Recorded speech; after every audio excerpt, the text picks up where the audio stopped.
Je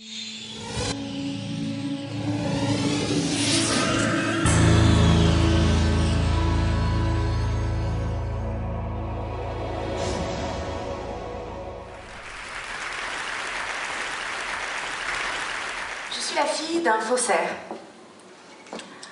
Pas n'importe quel faussaire. Quand on entend faussaire, on comprend souvent mercenaire, on entend fausse monnaie, on entend faux tableau. Mon père n'est pas de ces hommes-là. Pendant 30 ans de sa vie, il a fabriqué des faux papiers. Jamais pour lui-même, toujours pour les autres, et pour venir en aide aux persécutés et aux opprimés. Laissez-moi vous le présenter. Voici mon père quand il avait 19 ans. En fait, pour lui, tout a commencé pendant la Seconde Guerre mondiale, quand à l'âge de 17 ans, il s'est retrouvé propulsé dans un laboratoire de faux papiers. Et il est devenu très vite l'expert en faux papiers de la résistance. Et là où l'histoire n'est pas banale, c'est qu'après la libération, il a continué à faire des faux papiers jusque dans les années 70. Moi, quand j'étais petite, je ne savais rien de tout ça, évidemment. C'est moi au milieu qui fait la grimace. J'ai grandi en banlieue parisienne et voilà, j'étais la cadette d'une famille de 3 enfants. J'avais un papa normal, enfin comme les autres, en dehors du fait qu'il avait 30 ans de plus enfin qu'il avait surtout l'âge d'être mon grand-père. En tout cas, il était photographe, il était éducateur de rue et il nous a toujours appris à obéir strictement aux lois. Et de sa vie d'avant, de quand il était faussaire, évidemment, il n'en parlait jamais. Il y a eu pourtant un épisode que je vais vous raconter qui aurait peut-être pu me mettre la puce à l'oreille. J'étais au collège et j'avais eu une mauvaise note, ce qui arrivait plutôt rarement. En tout cas, j'avais décidé de la cacher à mes parents. Et pour ce faire, je me suis dit que j'allais falsifier leur signature. Je me suis attaquée à la signature de ma mère parce que celle de mon père est absolument infalsifiable. Alors, pendant un petit moment, j'ai pris des feuilles de brouillon, je me suis entraînée jusqu'à ce que j'ai le bon coup de main et je suis passée à l'acte. Un peu plus tard, en fouillant dans mon cartable, ma mère est tombée sur la copie et elle a tout de suite vu que la signature était fausse. Je me suis fait engueuler comme jamais, je suis partie me cacher dans ma chambre, me cacher sous la couverture et puis j'attendais que mon père rentre du travail avec, on peut le dire, beaucoup d'appréhension. Je l'ai entendu rentrer. Je suis restée sous les couvertures, il est rentré dans ma chambre, il s'est assis sur le coin du lit et puis il disait rien, donc j'ai retiré la tête de sous les couvertures et quand il m'a vue, il a éclaté de rire. Il a éclaté de rire, il ne pouvait plus s'arrêter et puis il avait la copie dans la main et puis il m'a dit « Mais enfin Sarah, tu aurais pu t'appliquer, tu vois bien qu'elle est trop petite. » Effectivement, elle est un peu petite. Je suis née en Algérie. Là-bas, j'entendais dire que mon père était un moudjahid, ça veut dire un combattant. Et puis plus tard, en France, j'aimais bien laisser traîner mes oreilles pour écouter les conversations des grands, et j'entendais toutes sortes de choses sur la vie de mon père d'avant, et j'entendais surtout qu'il avait fait la Seconde Guerre mondiale, qu'il avait fait la guerre d'Algérie. Et moi, dans ma tête, je me disais que faire la guerre, c'était être soldat. Et connaissant mon père, et qu'il n'arrêtait pas de dire qu'il était pacifiste et non violent, j'avais quand même beaucoup de mal à l'imaginer avec un casque et un fusil. Et effectivement, j'étais loin du compte. Un jour, alors que mon père constituait un dossier pour qu'on obtienne tous la nationalité française, j'ai vu passer des documents qui m'ont interpellée. Ça, ce sont les vrais, ce sont les miens. Je suis née en Argentine. Mais le document que j'ai vu passer, qui allait nous aider à constituer notre dossier, c'était un document qui provenait de l'armée et qui remerciait mon père pour son travail qu'il avait exécuté pour les services secrets. Donc là, tout d'un coup, je me suis dit, waouh! Mon père est un agent secret, ça faisait très James Bond, enfin, et j'ai voulu lui poser des questions auxquelles il n'a pas répondu. Voilà. Et plus tard, je me suis dit quand même qu'un jour il faudrait que je le questionne. Et j'étais moi-même maman d'un petit garçon quand je me suis dit qu'il était temps, qu'il fallait absolument qu'il nous parle. En fait, je venais d'être maman, lui il fêtait ses 77 ans, et soudain j'ai eu très très peur. J'ai eu peur qu'il s'en aille, et qu'il emporte avec lui ses silences, qu'il emporte avec lui ses secrets.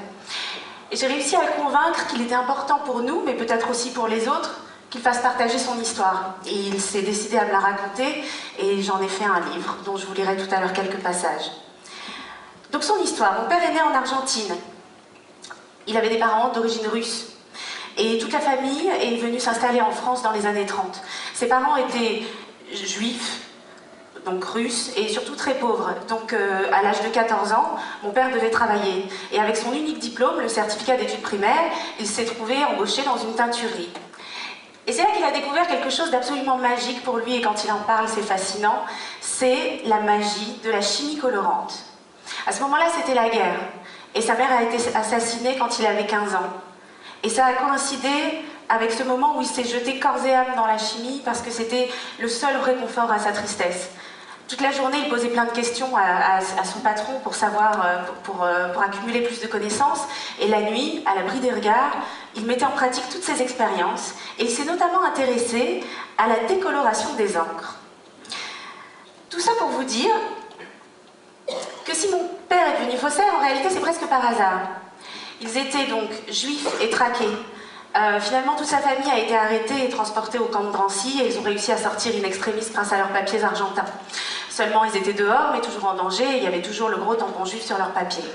C'est son père qui a décidé qu'il leur fallait des faux papiers. Et mon père avait été élevé dans un tel respect de la légalité qu'il avait beau être persécuté des faux papiers, il n'y avait jamais pensé. C'est lui qui s'est rendu au rendez-vous avec l'homme de la résistance. À l'époque, les papiers étaient cartonnés, ils étaient remplis à la main, et figurait dessus le métier. Il fallait, pour qu'il puisse survivre, qu'il travaille. Il a demandé à cet homme de le mettre teinturier. Et soudain, l'homme a semblé très très intéressé. Comment ça, teinturier, tu sais retirer les taches d'encre? Évidemment, il le savait. Et soudain, l'homme lui explique que, en fait, toute la résistance a un énorme problème, y compris les experts les plus réputés, n'arrivent pas à effacer une encre dite indélébile, l'encre bleue Waterman. Et mon père répond du tac au tac qu'il sait exactement comment la retirer.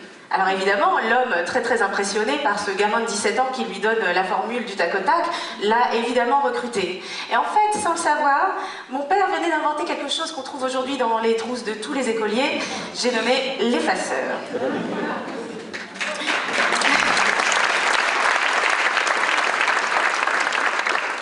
Mais ce n'était qu'un début. C'est mon père, là. Dès son arrivée au laboratoire, bien qu'il était le plus jeune, il a tout de suite vu qu'il y avait un problème en termes de fabrication de faux papiers. En fait, tous les mouvements se contentaient de falsifier. Seulement, les demandes étaient de plus en plus nombreuses, que c'était difficile de bricoler des papiers existants. Il s'est dit qu'il fallait fabriquer. Il a lancé l'imprimerie, il a lancé la photogravure, il s'est mis à reproduire des tampons, il s'est mis à inventer toutes sortes de choses avec du matériel, il a inventé une centrifugeuse avec une roue de vélo. Enfin, tout ça, en tout cas, il fallait qu'il le fasse parce qu'il était absolument omnibulé par le rendement. Il avait fait un calcul simple. En 1 heure, il fabriquait 30 faux papiers. S'il dormait 1 heure, 30 personnes mourraient. Si bien que ce sentiment de responsabilité de la vie des autres, alors qu'il n'avait que 17 ans, et aussi cette culpabilité d'être un survivant, puisqu'il était sorti du camp quand ses amis étaient restés, il l'a gardé toute sa vie. Et c'est peut-être aussi ce qui explique que pendant 30 ans, il ait continué à faire des faux papiers, et au prix de tous les sacrifices. Je voudrais parler des sacrifices, parce que des sacrifices, il y en a eu plusieurs. Il y a eu évidemment des sacrifices financiers. Parce qu'il a toujours refusé d'être payé. Parce qu'être payé, pour lui, ça voulait dire être mercenaire. Parce que s'il acceptait d'être payé, il ne pourrait plus dire oui ou non, selon si la cause lui semblait juste ou pas. Si bien qu'il était photographe le jour, faussaire la nuit pendant 30 ans, et fauché tout le temps. Et puis, il y a eu des sacrifices sentimentaux. Comment vivre avec une femme tout en ayant autant de secrets? Comment lui expliquer ce qu'on va faire la nuit dans le laboratoire, toutes les nuits? Évidemment, il y a eu un autre type de sacrifice d'ordre familial que j'ai compris plus tard. Un jour, mon père m'a présenté ma sœur. Et d'ailleurs, il m'a expliqué que j'avais aussi un frère, et la première fois que je les ai vus, je devais avoir un autre frère, je veux dire. La première fois que je les ai vus, je devais avoir 3-4 ans, et ils en avaient 30 de plus que moi. Aujourd'hui, ils ont la soixantaine, tous les deux. Et pour les besoins d'écriture du livre, j'ai été questionner ma sœur, et j'ai voulu savoir qui était mon père, qui était le père qu'elle avait connu. Et elle m'a expliqué que ce père-là, qu'elle avait eu, leur disait qu'il viendrait les chercher le dimanche pour les emmener se promener, et qu'il se faisait tout beau, qu'il l'attendait, qu'il ne venait quasiment jamais. Il disait « je vais vous appeler ». Il n'appelait pas, et puis il ne venait pas, et puis un jour il a carrément disparu. Et puis le temps passait, et ils se sont dit qu'il les avait sûrement oubliés dans un premier temps. Et puis comme le temps passait toujours, au bout de presque 2 ans, ils se sont dit « finalement peut-être que notre père est mort ». Et en fait j'ai compris que le fait de poser toutes ces questions à mon père remuait tout un passé dont il n'avait peut-être pas envie de parler parce que c'était douloureux. Et voilà, et pendant que ma demi-sœur et mon demi-frère se croyaient abandonnés, voire orphelins, mon père faisait des faux papiers. Et s'il ne leur disait pas, c'était pour les protéger, bien sûr. Après la libération, il a fait des faux papiers pour permettre aux rescapés des camps d'émigrer vers la Palestine avant la création d'Israël. Et puis, parce qu'il était anticolonialiste convaincu, il a fait des faux papiers pour les Algériens pendant la guerre d'Algérie.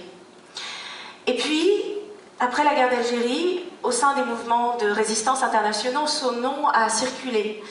Et le monde entier est venu frapper à sa porte. En Afrique, il y avait des pays qui luttaient pour leur indépendance. La Guinée-Bissau, l'Angola. Et puis mon père s'est lié avec le parti anti-apartheid de Nelson Mandela. Il faisait des faux papiers pour les Sud-Africains noirs persécutés. Il y avait aussi l'Amérique latine.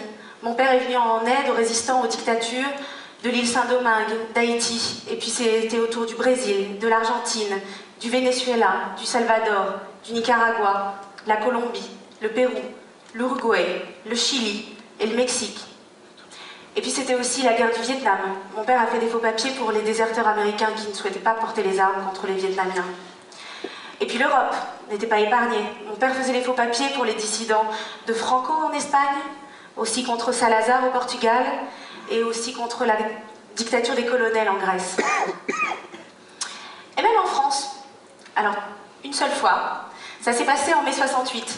Mon père regardait avec bienveillance évidemment les manifestations du mois de mai, mais son cœur était ailleurs et son temps aussi, puisqu'il avait plus de 15 pays à servir. Une fois pourtant, il a quand même accepté de faire des faux papiers pour quelqu'un que vous allez peut-être reconnaître. Il était beaucoup plus jeune à l'époque, et mon père a accepté de faire des faux papiers pour lui permettre de revenir prendre la parole à un meeting. Et il m'a dit que ces faux papiers-là étaient les faux papiers les plus médiatiques et les moins utiles qu'il ait eu à faire de toute sa vie. Mais que s'il a accepté de le faire, bien que la vie de Daniel Cohn-Bendit n'était pas en danger, c'était parce que c'était quand même une belle occasion de faire un pied de nez aux autorités et de leur montrer qu'il n'y a rien de plus poreux qu'une frontière et que les idées, elles, n'en ont pas. Toute mon enfance, pendant que les autres papas racontaient des contes de Grimm à mes copines, mon père me racontait des histoires de héros très discrets, avec des utopies inébranlables, et qui arrivaient à accomplir des miracles. Et ces héros n'avaient pas besoin d'une armée derrière eux, d'ailleurs personne ne les aurait suivis, sauf une poignée d'hommes et de femmes de conviction et de courage. Et j'ai compris plus tard qu'en fait c'était sa propre histoire que mon père me racontait pour m'endormir. Je lui ai demandé si, au vu des sacrifices qu'il avait dû faire, il lui était déjà arrivé de regretter. Et il m'a dit que non. Il m'a dit qu'il aurait de toute façon été incapable de regarder ou de subir les injustices sans rien faire. Et qu'il était persuadé et qu'il en reste convaincu qu'un autre monde est possible, un monde où plus personne n'aurait besoin d'un faussaire. Il en rêve encore. Mon père est aujourd'hui dans la salle. Il s'appelle Adolfo Kaminski. Et